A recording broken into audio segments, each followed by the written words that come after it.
Hey guys, we're up to 6.5, my example 5. But before we get to the actual example, I'm going to go over the reason why the pedals, the rule is 2 times frequency for even, but why it's only the frequency for odd. Meaning, notice again, my B is 2, so Y is equal to, in this case, amplitude is 1, sine 2 theta.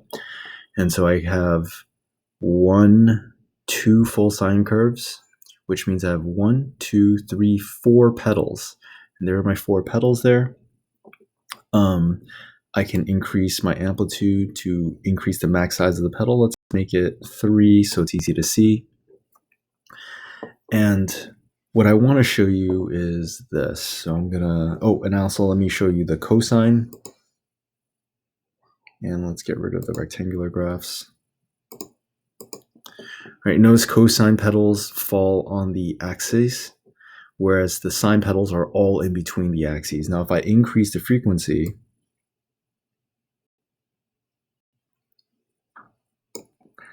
notice notice sine, all the pedals, all 8 pedals, 2 times frequency, 2 times 4 is 8.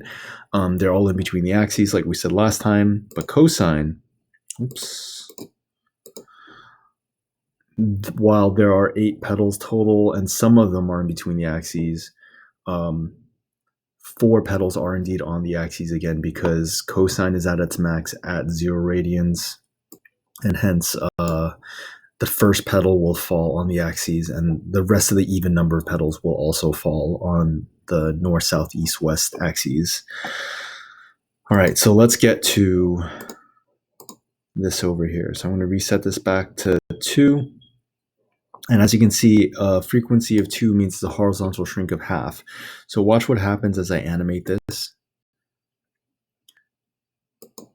Notice that as your B goes up, your frequency goes up, your horizontal shrink it's shrinking horizontally, and hence as it's being compressed, you're drawing these pedals in intervals where the angle, they're overlapping, right? Now let's keep going. And we're gonna wait till we get to 3, because that's where it gets the most interesting, at least at this point in time. So right over there. Did you see what happened right there? Right when you got to 3, you can see a bunch of pedals all of a sudden just sit on top of one another. Now, we can see from 0, if we only focus on the rectangular, here's 1 pedal, 2, 3, 4, 5, 6, because it's a horizontal shrink of 1/3, or basically a frequency of 3. So I have 3 full sine curves, which means I have 6 pedals that I should see. But when it gets drawn, you saw right before, they start overlapping each other.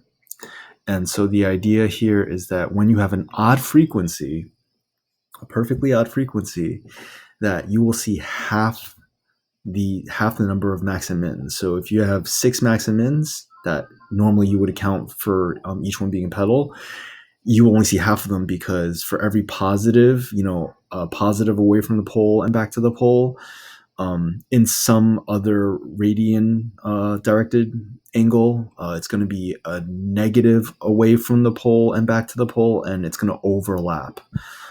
So that's the explanation. Hopefully this animation sort of has it make sense for you. So again, odd frequencies will have B number of pedals. So if the frequency is 3, you will see 3 pedals.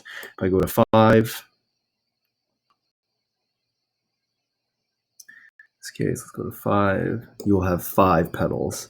And notice sine is indeed going to be symmetrical over the x-axis, the y-axis, whereas cosine will be symmetrical over the x, because again, cosine reaches its max on 0